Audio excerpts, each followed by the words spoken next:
Good day, everyone. So our topic for the day is all about wind energy. So or wind power or wind energy is mostly the use of wind turbines to generate electricity. Wind turbines works on a simple principle. So wind turbines use the kinetic energy of wind to generate electricity. Instead of using electricity to make a wind like a fan, wind turbines like a fan. So, 'di ba sa electric fan, magamit ang electricity to make a wind. So, sa wind turbines, magamit ta og wind to make electricity. So, wind turbines used to make electricity. Wind turns the propeller like blades or yeah, katong ang wind yatong patuyokon ang propeller blades around a rotor, so which spins a generator. So katong rotor mo to ang mo kuan mo find kung asa ang direction sa wind.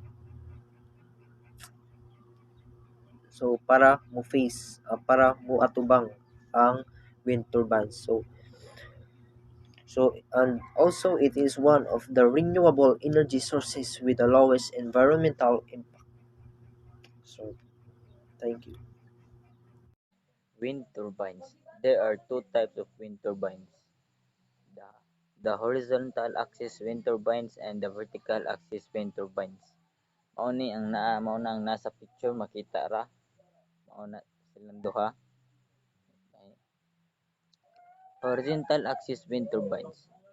Hows are the most common wind machine design in use today. Kaning nasa picture mao ni common nga machine mo'y gibuhat karon.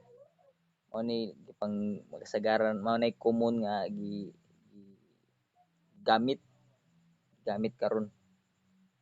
House utilizes aerodynamic blades, i.e. airfoils, fitted to a rotor which can be positioned either upwind or downwind.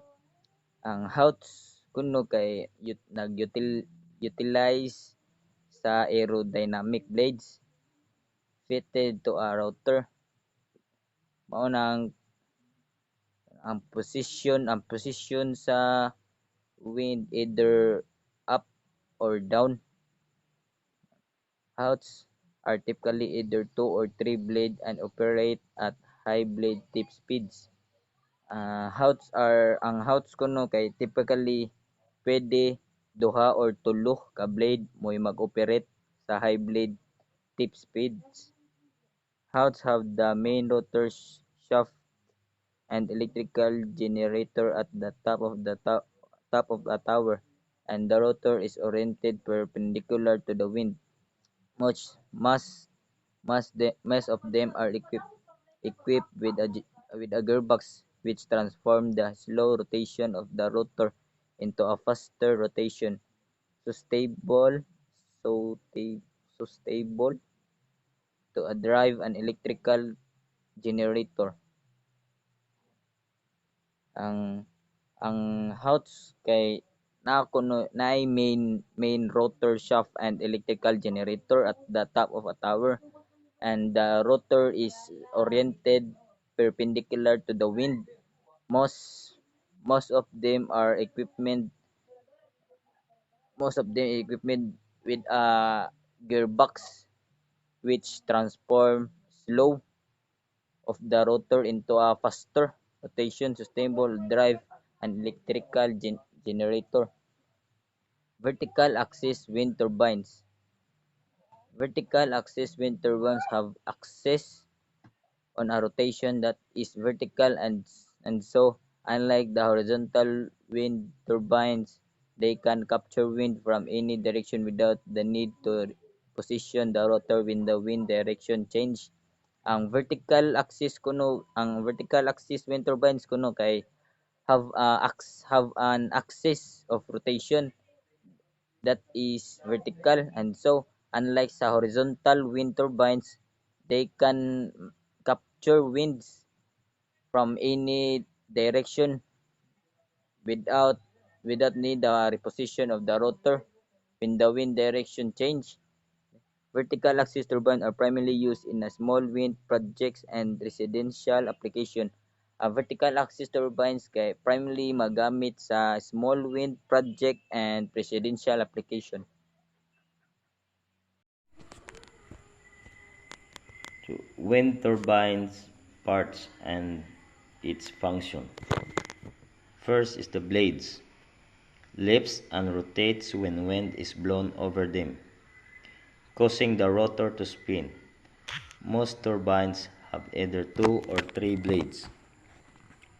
The next, brakes or brake. Brake stops the rotor mechanically, electrically, or hydraulically in emergencies. Then the gearbox. Gearbox connects the low-speed shaft to the high-speed shaft and increases the rotational speed from about 30 to 60 rotations per minute. Low-speed shaft turns the low-speed shaft at about 30 to 60 rotation per minute. High-speed shaft drives the generator. Generator produces 50 cycles AC electricity.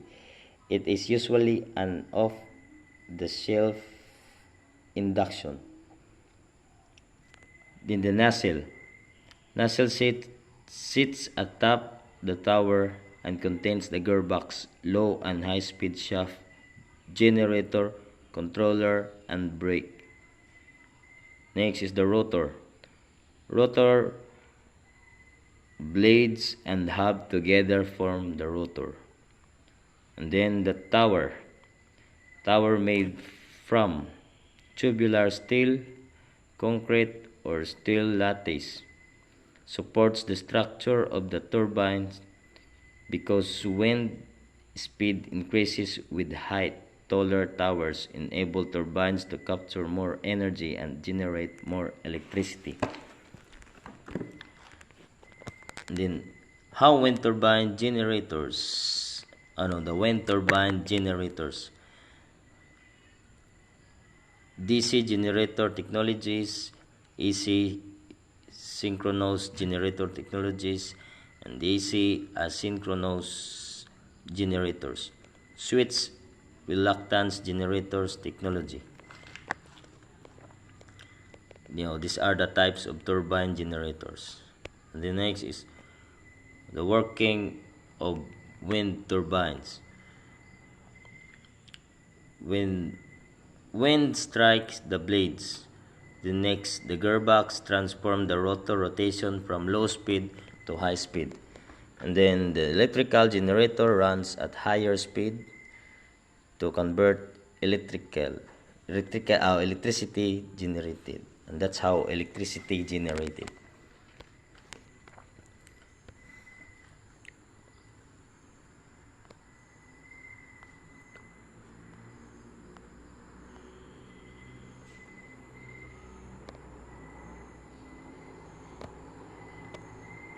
Onshore wind turbines, from the word onshore, is nasa land or nalocate siya sa land.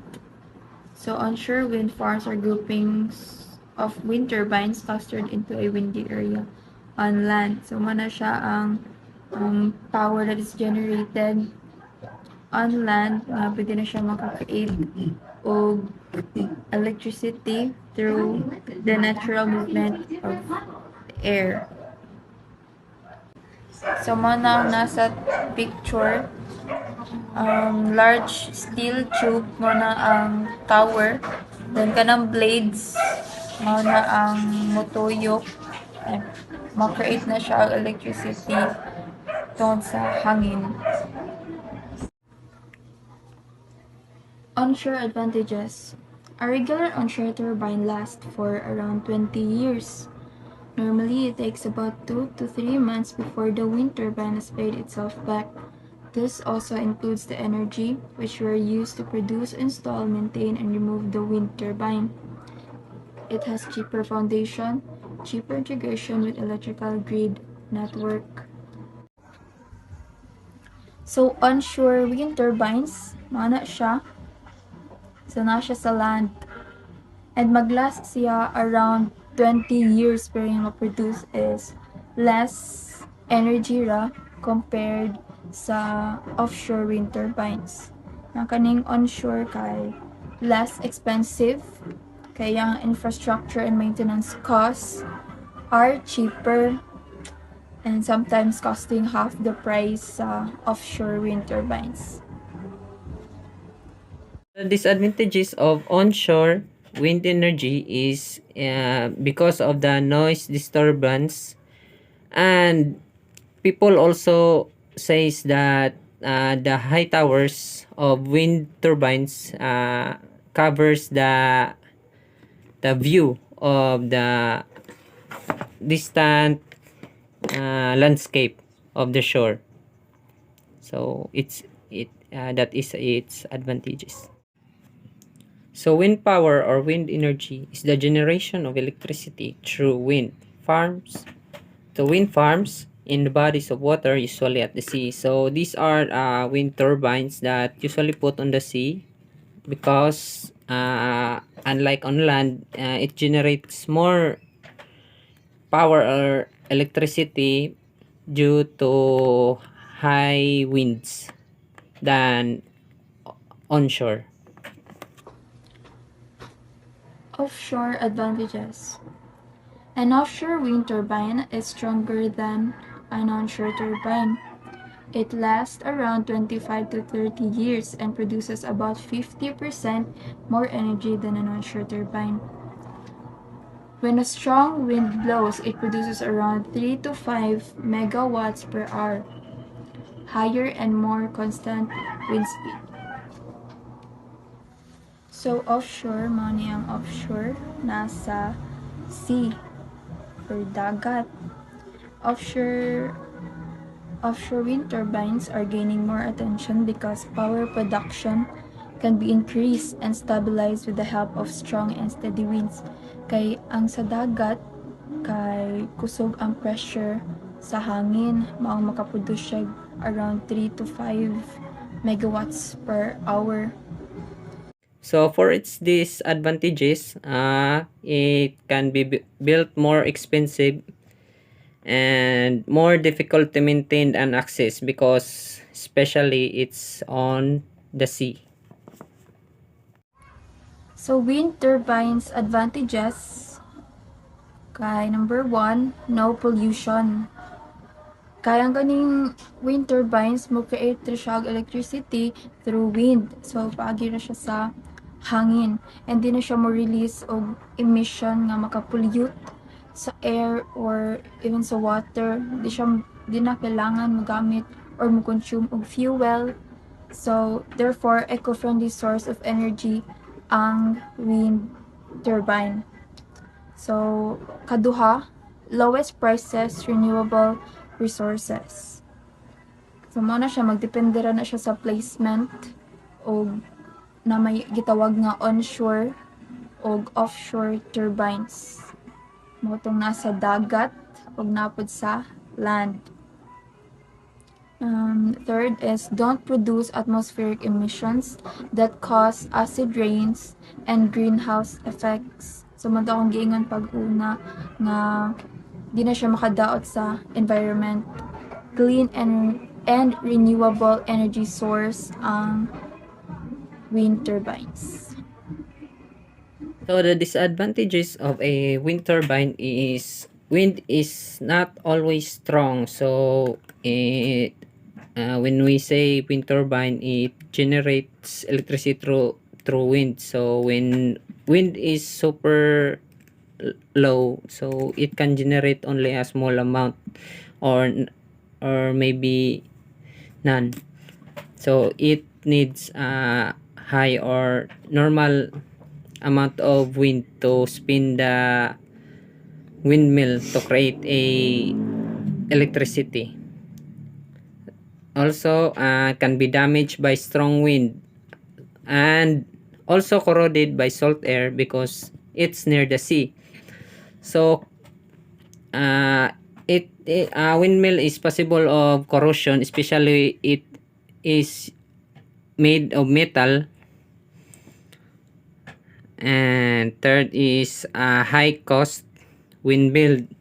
High cost because a typical wind turbine is around 2 to 3 megawatts in power, so it costs around 2 to 4 million dollar range. Also it got per year maintenance to pay around 42,000 to 48,000 dollars. That's why it is super high cost. And third is the disturbance because of the flashing light by the nearby flashing light, and it caused disturbance by the nearby residents in the coast.